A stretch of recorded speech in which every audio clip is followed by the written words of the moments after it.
Today, the push toward marriage equality took another step forward as the Ninth U.S. Circuit Court of Appeals upheld a lower court ruling that California's Proposition 8 law, which stripped away marriage rights from same-sex couples in that state, was unconstitutional. Though the decision will most certainly be appealed all the way up to the Supreme Court, and marriage rights haven't resumed for gay couples in California, the reactions across the normal spectrum of groups was predictable. Gays and lesbians were understandably, if cautiously, jubilant. The population at large saw it as NBD, which is as it should be for people who are well-adjusted, sane, and secure in their own sexuality.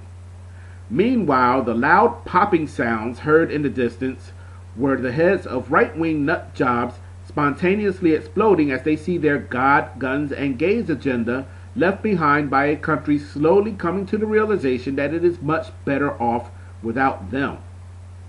We're all aware of the arguments against same-sex marriage.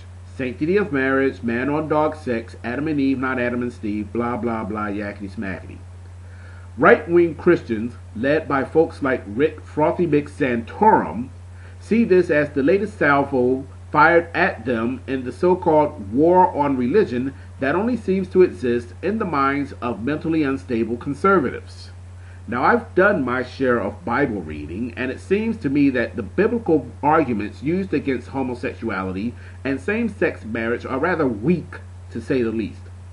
The two passages in the Bible that cite homosexuality as absolutely verboten, Leviticus chapter 18 verses 19 through 23 and Leviticus chapter 20 verses 10 through 16, are part of an overall holiness code which also forbids, among other things, tattoos, polyester, eating raw meat and shellfish, shaving, and sexual intercourse during a woman's period.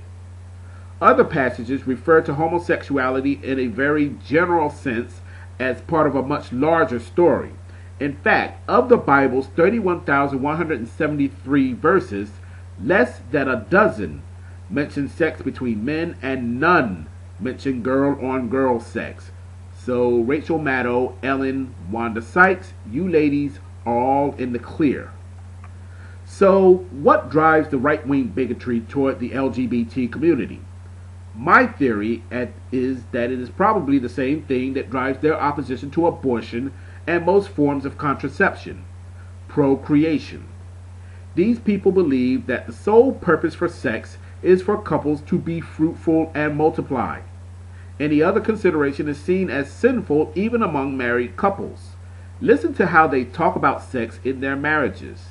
Men view it as performing their manly duties, which translates to "I'm about to hit that tonight," while women see their role as being obedient and subservient to their husband, which means they've got to give it up with a double coupon whenever their man asks for it.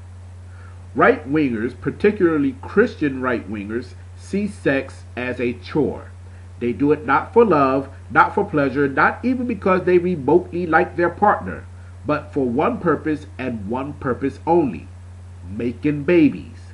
The man's job is to provide the seed, and the woman's job is to stay barefoot and pregnant. To the right-wing Christian population, sex is something akin to taking out the garbage. It's a dirty job, but someone has to do it. If you dig further, you can find a political and perhaps even a racial correlation to all of this.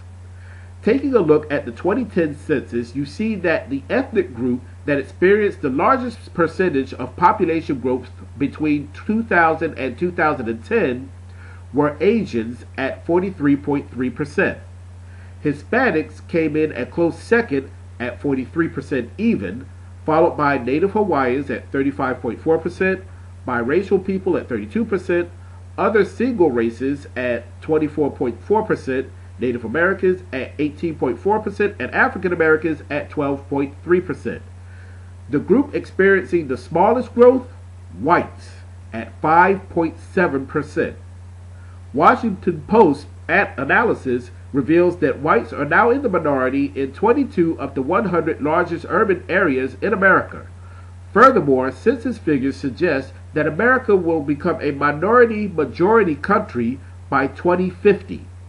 Now, put yourself in the mind of the average white conservative who makes up the majority of right-wing Christian bigots.